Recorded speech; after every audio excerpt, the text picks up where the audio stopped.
అయితే ఆ గాంధీజీ రోజే మరి దసరా పండుగ కూడా రావడం జరిగింది. కాబట్టి మరి ఆ రోజు కాకుండా ఈ రోజు చేసుకుంటే బాగుంటుందనే ఉద్దేశంతోనే ఈ 5వ తారీఖున కార్యక్రమాన్ని నిర్వహించడం జరుగుతుంది. ఈ తెలంగాణ రాష్ట్రంలో నలుమూలల నుంచి నాయకులు కాదు వచ్చింది, రైతులు వచ్చారని మాకు సంతోషంగా ఉంది. ఎందుకంటే ముఖ్యంగా మీ నుంచి వచ్చిన వాళ్ళే ఈ పేజీ మీద ఉన్నారు. వీళ్ళు రైతులే, మనము రైతులే. ఈ సదస్సు రాజకీయ సదస్సు కానే కాదనేసి ఈ సందర్భంగా మనమంతా తెలుసుకోవాలి. ఎవరిని ఉద్దేశించో, ఎవరిని విమర్శించో, ఎవరి పలుకుబడి కోసమో, ఎవరి కోసం మనం ఈ సమావేశం పెట్టుకోలేదని కూడా మేము ఈ సందర్భంగా తెలియపరుస్తున్నాం. మన సమస్యలు మనమే పరిష్కరించే ఉద్దేశంతోనే ఒక ఆర్గనైజేషన్ కమిటీ ఏర్పాటు చేసుకోవడం జరిగింది. అదే అసోసియేషన్ తెలంగాణ అసోసియేషన్ పామాయిల్ కమిటీగా ఆవిర్భవించాం. 2022 నుంచి ఈనాటికి 4 సంవత్సరాలు కార్యక్రమం విజయ ఉత్సవాలు నిర్వహిస్తూ ఆ కార్యక్రమం సందర్భంగానే ఈ కార్యక్రమం నిర్వహించి మరి రైతులకున్న సమస్యలు, కొత్త రైతులకు పరిచయం చేసుకుంటూ పామాయిల్లో వచ్చే నష్టాలు, కష్టాలు, వాటి ఇబ్బందులు ఎలా పెంచాలి, పెంచిన తర్వాత గిట్టుబాటు రేట్లు ఎలా ఉన్నాయి, అసలు ఈ సమస్యలు మనం పెంచిన తర్వాత పామాయిల్ ఆయిల్ పామాయిల్ గేదెలు తోలికెళ్తే డబ్బులు మన అకౌంట్లో పడతాయనేది మన యొక్క రైతు సోదరులు అనుకునేది. కానీ అందులో చాలా మరి విషయాలు తెలుసుకోవాల్సిన అవసరం కూడా మనకు ఉంది. ఇవాళ కొన్ని ఇందులో ఈ బుక్లెట్ ఒకటి కమిటీ ద్వారా ప్రింట్ చేయబడ్డది. ఇందులో కూడా మీరు చదువుకోవచ్చు, 10 రైతులు చదువుకొని. ఇదే కాకుండా దీనికి మిన్నగా ఇంకా చాలా సమస్యలు ఉన్నాయి, రాయలేని సమస్యలు కూడా ఉన్నాయని రైతు సోదరులకు మేము తెలియపరుస్తున్నాం. అవి తీర్చే నాయకులు కానీ, తీర్చే అధికార పార్టీ కానీ, మరి ఒక దశ రైతులు తలగే విధంగా మన అసోసియేషన్ ఉన్న నాయకులు కానీ, అసోసియేషన్ బలపరిచే రైతు సోదరులు కానీ, ముఖ్యంగా మనమంతా ఏకతాటిగా ఐక్యంగా పనిచేస్తేనే మన యొక్క సమస్యలు పరిష్కారాలు జరుగుతాయని కూడా ఈ సందర్భంగా తెలియపరుస్తున్నాం. అదేవిధంగా ఈ సమస్యలతో పాటు ఇవాళ మనకు నానే వచ్చింది ఏది, మరి ఆయుర్భావం వేసుకుంటే ఎంతో ఆనందంగా తెల్ల చొక్కలు వేసుకోవచ్చు, బెంజి కాళ్ళ మీద తిరగవచ్చు అని రైతులంతా ఉన్నారు చాలా మంది. మరి ఆ యూట్యూబ్లో చూసాం, కొంతమంది రైతులు చూస్తున్నాం. అది ఎప్పుడైనా జరిగిందంటే 2016కి ముందు నాడు ఆ ముదురు రైతులు లేకపోతే ముదురు తోటలు వేసుకున్న వాళ్ళు తెల్ల చొక్కాలు కొన్నారేమో కానీ, తాళ్ళు కొన్నారేమో కానీ, ఇప్పుడు రైతులు కొద్దిగా ఇబ్బంది పడుతున్నారు. ఆ రైతుల బాధలు కూడా రైతులు కూడా ఆలోచించాలి, ప్రభుత్వం దృష్టి సారించాలి, సమస్యలు పరిష్కరించాలని కూడా ఈ వేదిక ప్రకారంగా ఆ ప్రభుత్వాన్ని వేడుకుంటున్నాం. ఈ సమస్యలు ఏ ఒక్కరి సమస్య కాదు, యావత్ తెలంగాణ ఉన్న రైతు సోదరులందరిది ఈ సమస్య. మనం ఒక్కరే ఇబ్బంది పడితే అది నా ఒక్కరితోనే పూర్తి అయిపోతుంది ఆ సమస్య. అధికారులు తీరుస్తారో లేకపోతే అధికార పార్టీ ఉన్న ప్రజాప్రతినిధులు తీరుస్తారో కానీ ఇవాళ లేత బాగా వేసుకున్న వాళ్ళు కూడా మరి ఇవాళ ఆఫ్లైన్ అనే నామకరణలతో మొక్కలు వస్తున్నాయి. ఆఫ్లైన్ పరంగానే కాయని చెట్లు అని మనం దానికి ఒక నామకరణం చేసాం.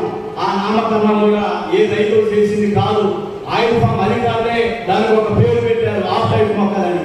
మరి ఆ మొక్కలేమో ఆఫ్లైన్ మొక్కలని పదే పత్రికా మిత్రులు వీళ్ళందరూ మరి సమస్య ఉన్నప్పుడు రైతులు గోడ పెట్టినప్పుడు లేకపోతే ధర్నా చేసినప్పుడు డిఆర్ఎస్ ముందు ఆ సమస్య ఎంకరేజ్ చేసిన తర్వాత ఆఫ్లైన్ మొక్కలు అని మీరు రాయొద్దు అని వాళ్ళు ఒక వేదనతో లేకపోతే ఇబ్బంది పడుతున్నారు ఆ మాట అనగానే. అయితే 2016 నుంచి నేటి వరకు చాలా మంది తోటలలో ఆఫ్లైన్ మొక్కలు వచ్చాయి, కాయల మొక్కలు.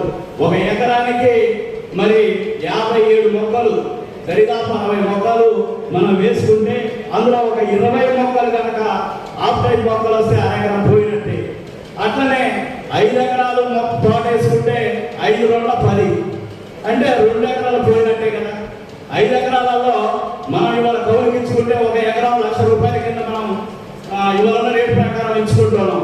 5 లక్షలకి మన యొక్క తోట కొనుగోలు చేసుకుంటారేమో కొనుగోలుదారులని మనం అనుకుంటే అందులో కాయని చెట్లే కాపు ఒక 100 మొక్కలు ఉంటే 2 ఎకరాల కింద 2 లక్షలు తగ్గించి 3 లక్షలే కొంటామనే విధంగా ఇవాళ తయారైంది.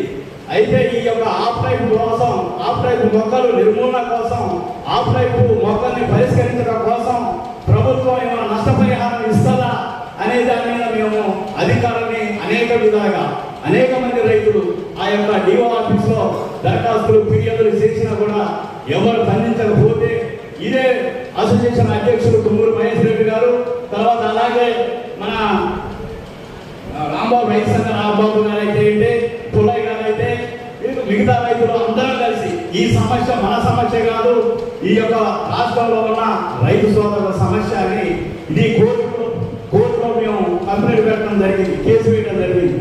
ఆ కేసు కూడా వీగిపోవడం జరిగింది. అంటే కొన్ని సమస్యల మీద, కొన్ని కారణాల మీద ఆ కేసు వీగిపోవడం జరిగింది. ఎందుకు వీగిపోయిందని చెప్పి మనం అడగలేదు కాబట్టి మరొక విధంగా ఒక ఎస్టీ సభ్యులు అనగా కారం శ్రీరాములు అనే నా పేరుతో national commission, ST tribal commission వారికి నా పేరు మీద ఫిర్యాదు చేశాం ట్రైబల్ రైతులందరూ కలిసి. ఈ యొక్క ఫిర్యాదులో అధికారులని, జిల్లా అధికారులని, రాష్ట్ర అధికారులని, పామాయిల్ అధికారులను అందరినీ పిలిచి మా సమక్షంలో, రైతు కమిటీ సమక్షంలో ఒక చర్చ నడిచింది. ఏం చేశారంటే అసలు ఆఫ్ టైప్ మొక్కలు ఎందుకు వచ్చినాయి రా బాబు అనేసి ఆ కమిషనర్ గారు అధికారులు అడిగితే అవి ఆఫ్ టైప్ కాదు, కొన్ని మొక్కలలో విత్తనాలలో ఏమైనా తేడా వచ్చినాయేమో అని వాళ్ళు చెప్పడం జరిగింది. విత్తనాలలో తేడా వచ్చిన మాట వాస్తవం, మొక్కల్లో కలిపింది వాస్తవం. ఆ మొక్కలు ఎక్కడి నుంచి వచ్చినాయి అని కూడా ఈ రైతు కమిటీ ద్వారా మా చుట్టుపక్కల ఉన్న అసరాపేట పరిసర ప్రాంతంలో ఉన్న రైతు సోదరుల ద్వారా మేము సమాచారం సేకరిస్తే కొంతమంది ఒకరిద్దరు అధికారులు, ఆ అధికారులు ఆయుపాకు సంబంధించిన అధికారులే ఇప్పుడు ఇతర మలేషియా, విదేశాల నుంచి తెచ్చిన విత్తనాలు ఈ యొక్క నర్సరీలో పెంచిన తర్వాత ఆ పెంచిన నర్సరీ మొక్కల్ని ఇతర రైతులకి, ఎవరైతే కార్పొరేట్ వ్యవసాయం చేస్తున్నారో, ఇతర ఆంధ్రప్రదేశ్ సంబంధించిన నర్సరీలు ఉన్నాయో వాళ్ళతో కమిట్మెంట్ అయ్యి ఆ మొక్కల్ని కూడా ఒక్కొక్క మొక్క 200-250 రూపాయలకి వాళ్ళు అమ్ముకున్నారు. అమ్ముకొని ఆ డబ్బులు అధికారులు సొమ్ము చేసుకున్నారు. ఇవాళ కేంద్రం 1 లక్ష మొక్కలకి 40 లక్షల రూపాయలు సబ్సిడీ ఇస్తుంది. 1 లక్ష మొక్కల నర్సరీ పెంచితే కేంద్ర గవర్నమెంట్ 40 లక్షల రూపాయలు ఇస్తుంది. ఆ డబ్బులు తీసుకోవడం, ఈ మొక్కలు పెంచడం, ఆ మొక్కలు నాణ్యమైన విత్తనాలతో పెంచి రైతులకు ఇవ్వాలంటే వాళ్ళు ఏం చేస్తున్నారు, అధికారులు కార్పొరేట్ వ్యవసాయం చేసే రైతులకి ఎవరైతే ప్రైవేట్ నర్సరీలు పెంచుతున్నారో వారికి అమ్ముకొని ఆ స్థానంలో స్థానికంగా ఉన్న రైతుల తోటలలో విత్తనాలు తెచ్చి ఆ నర్సరీలో పెంచి ఇప్పుడు మిగిలిపోయిన మొక్కలు ఏమైతే ఉన్నాయో పెంచగా ఆ మొక్కల్లో కలిపి ఇప్పుడు ఎప్పుడైతే 2016 నుంచి ఇప్పటి వరకు ఈ యొక్క మొక్కల పంపిణీ జరుగుతుందో ఆ మొక్కల్లో కలిపి ఇవ్వడం వల్లనే ఆఫ్ టైప్ మొక్కలు వచ్చిందని ఈ సందర్భంగా మీ అందరికీ తెలియపరుస్తున్నాము. అదే మాదిరిగా ఇంత దారుణమైన కార్యక్రమాలు అధికారులు మోసాలు జరుగుతున్నారని ఇవాళ ఒక దొంగని పట్టుకొని బజార్ని పెట్టినా కూడా ఆయనకి శిక్ష పడని సందర్భాలు ఉన్నాయి. అదేవిధంగా మేము ఈ యొక్క ఎస్టీ కమిషన్ ద్వారా మేమైతే ఫిర్యాదు చేశాం, ఆ కేసులు వాదిస్తున్నారు, వారు కూడా నోటీసులు ఇస్తున్నారు, మిగతా విచారాలు కూడా త్వరలోనే నిర్వహిస్తారు. అదే మాదిరిగా అదే ఎస్టీ కమిషన్ కానీ రైతు సంఘ నాయకులు కానీ ఢిల్లీ స్థాయిలో, గల్లీ స్థాయిలో నుంచి ఢిల్లీ స్థాయిలో కూడా వెళ్ళి ఫిర్యాదు చేశారు. ఆ ఫిర్యాదులని ఉద్దేశంగానే ఐఐపిఆర్ నుంచి, ఓపీఆర్ నుంచి శాస్త్రవేత్తలు వచ్చారు, మా తోటలు వచ్చారు. నిజమా ఆబద్ధమా, మేమనేది ఆబద్ధమా లేకపోతే మాకు తెలియక ఆఫ్ టైప్ మొక్కలు అంటున్నామంటే వాళ్ళే నేరు వచ్చి పరిశీలించారు. మరి చూశారు, కాయని చెట్టు చూపించాం, కాసే చెట్టు చూపించాం, కాయని చెట్టు చూపించాం తోటలలో. అయితే ఆ రిపోర్ట్ మొత్తం సేకరించారు. ఒక్కొక్క రకం అంటే 60 రకాల శాంపిల్స్ తీసుకొని వాటిని పరిశీలించి ప్రభుత్వానికి నివేదిక ఇస్తామన్నారు. ఇవాళ నేటి వరకు కూడా నివేదిక ఇవ్వలేదు.